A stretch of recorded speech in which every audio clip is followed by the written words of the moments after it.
Il n'y a que des garçons qui vont vite, mais voilà. On en présentera 3.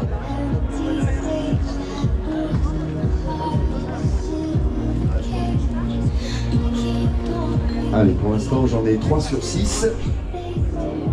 Parfait. Benoît. Notre deuxième prep. Avec le noir et jaune un petit peu partout ici dans les morts. Toujours placé entre la première et la troisième place. Pour de lui faire un tonnerre d'applaudissements. Audrey Massacre. Et avec moi, j'ai eu la chance, avec son mari qui est juste à côté, de pouvoir l'acclamer plein de fois, avec une victoire en 2016 déjà.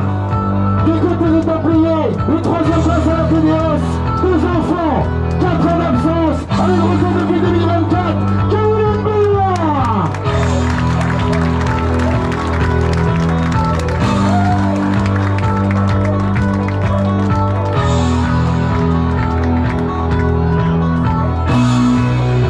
Attention, vous allez le voir, le Parisien, il s'est fait un peu surprendre sur le dénivelé.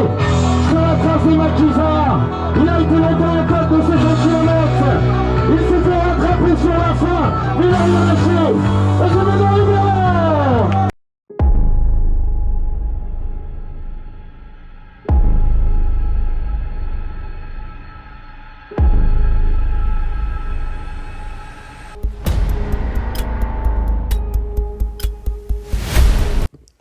Le départ vient d'être donné par Ludo. Il est 22 h et je m'élance avec les premiers, mais sans pression et surtout sans volonté de partir rapidement. Je me laisse d'ailleurs glisser dans le classement car mon tendon m'envoie des signaux peu rassurants.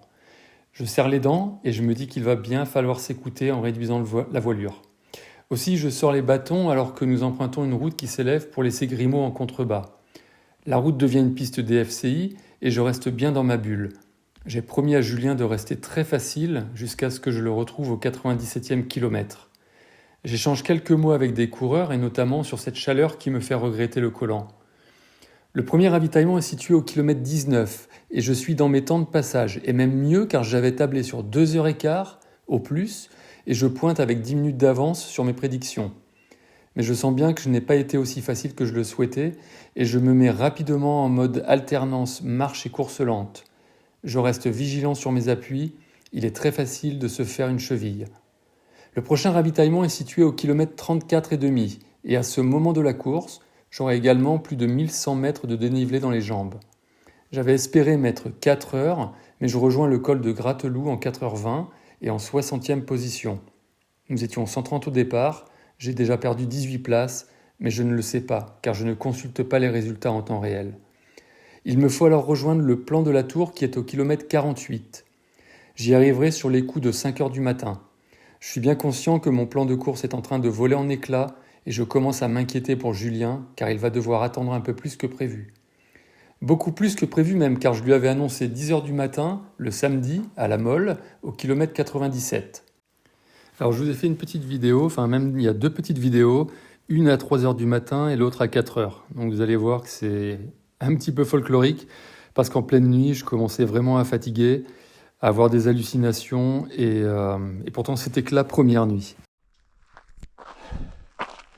Voilà, il est 3h05 du matin, et par terre, je suis tellement... Ah putain, c'est quoi ce truc-là? J'ai cru que c'était... En fait, ce truc par terre, j'ai cru que c'était un anaconda, tellement je suis, mais au bout de ma life. J'en peux plus. Ça fait... Je sais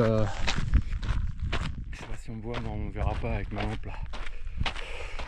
Mais qu'est-ce que je fais là à une heure pareille, en train de galérer musculairement, c'est la fin des haricots. Je suis en retard sur mes prévisions. Mon pauvre pacer Julien qui devait m'attendre sur les coups de 10 heures demain, enfin demain, ce matin on va dire, eh ben, ça va être un peu grillé quoi à mon avis. Si j'arrive au 95e vers ouais putain je marche de travers là, vers midi ça sera un exploit hein. Pouah, c'est la galère. Ah mais dans quelle galère je me suis embarqué là. Enfin voilà, j'ai eu une passe, mais vraiment, j'étais pas bien quoi, j'étais au bout de ma life. Hein. Oh, sa grand-mère. Je respecte toutes les grand-mères, mais là vraiment, non, là c'est trop, là, c'est trop. C'est trop, c'est pas un sport, ça, c'est une torture. C'est... Qu'est-ce que... Mais il n'y a rien à voir. Ça fait des heures et des heures que j'ai un halo de lumière là devant moi. Je vois que ça depuis des heures. Il est où le bonheur là? Il est où? Il est où? Hein? Il est où? Là, franchement là c'est... Voilà, et bah... Je l'ai voulu ma galère, hein, je suis dedans. Hein. Encore là ça va mieux, hein, je vous parle, ça va mieux. Enfin ça va mieux, je peux que marcher, hein, je peux même pas courir. J'ai mal partout, je suis détruit de partout. Pourtant j'ai cru que j'avais géré, bah que dalle. Hein. J'ai géré que dalle. En plus dès le départ, j'ai mon tendon qui s'est réveillé. Enfin, la totale. Mais bon voilà, je sais même pas si je vais aller au bout. Hein. Bah si, il n'y a pas le choix, faut aller au bout. Hein. Surtout si Julien il vient, j'ai pas le choix.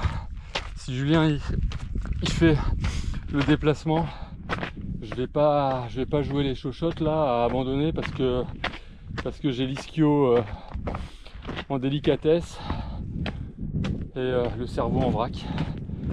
Allez, à très vite. J'ai réussi à pas m'endormir. Là normalement à cette heure là je suis dans les bras de Morphée. Et ben là je suis plutôt dans les bras de Morflé. Bye.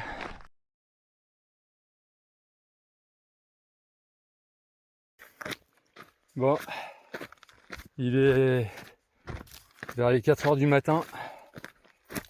Je suis au bout de ma vie. Je vous raconte pas la galère. Je suis dans un état d'épuisement. C'est même pas imaginable. Musculairement, c'est une cata. Et voilà ce que je vois depuis que la nuit est tombée, en gros. Voilà. D'ailleurs, je sais même pas si je suis pas en train de me planter de route là. Le tendon, il s'est rappelé à moi très rapidement. Oh, mais je vois une petite balise au fond. Magnifique. J'ai fait combien? J'ai fait 42 km. 42 km en 6 heures quasiment. C'est nul à chier. Mais voilà, il n'y a pas de mystère. Hein. Quand on s'entraîne pas, après, j'ai pas pu faire autrement, je pouvais pas. Mais quand on s'entraîne pas, il n'y a pas de mystère, quoi. Surtout sur des épreuves aussi longues. Et voilà.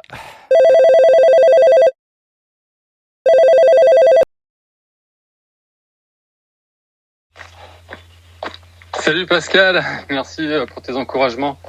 Là, je suis mais dans un état, t'imagines même pas, je suis dans un état d'épuisement et je fais que marcher depuis au moins, depuis au moins 30 bornes. C'est l'enfer. Je t'assure que c'est l'enfer. Bon, écoute, en tout cas, merci. Je sais pas si j'irai au bout de ce truc. C'est un vrai chantier. Mais puis je pense aussi à toi et à ta compète. Écoute, passe une belle journée avec tes élèves. Et puis au plaisir de se revoir très vite. Et merci de me suivre. Je sais vraiment pas si je te dis, hein, si je le fais, ça sera vraiment que au mental, mais les jambes, c'est du bois. La fatigue, elle est immense. Et voilà, j'ai pas la préparation pour. Et le tendon s'est réveillé très vite aussi au début de course. Et voilà, mon cher Pascal, c'est bien la merde. Allez, des bises. Bisous.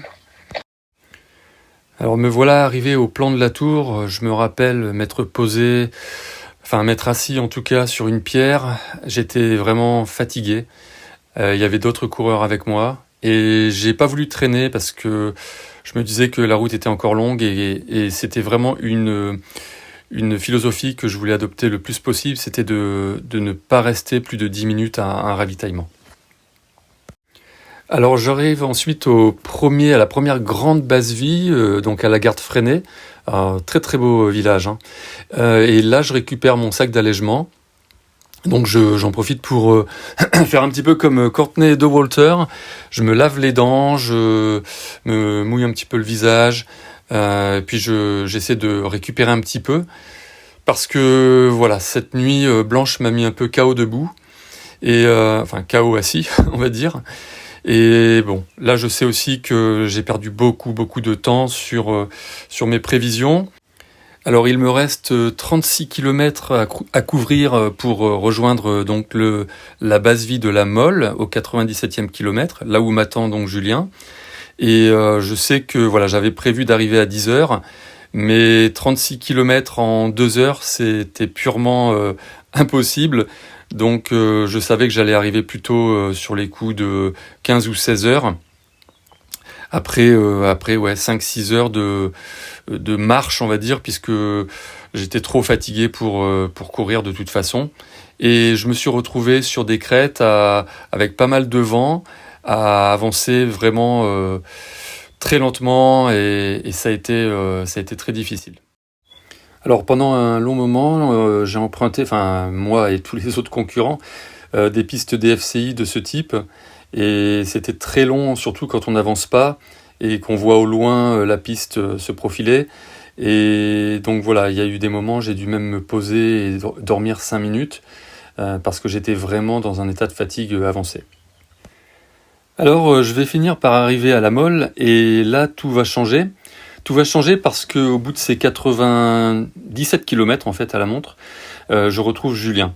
Alors ça, vous allez le retrouver dans la vidéo suivante, donc dans cette 4e partie de mon épopée. Et c'est vrai que donc, je suis arrivé à la Mole, il était 16h25, donc très très en retard sur les prévisions. Et voilà, ça faisait plus de 18 heures que j'étais en course. Et j'étais vraiment épuisé. Je suis arrivé en marchant, et ça faisait d'ailleurs plus de 70 km que je marchais. Et vous imaginez un petit peu, 70, et il me restait encore pas moins de 67 km à parcourir, mais avec Julien, et c'est ça qui change tout. C'est ça qui a tout changé.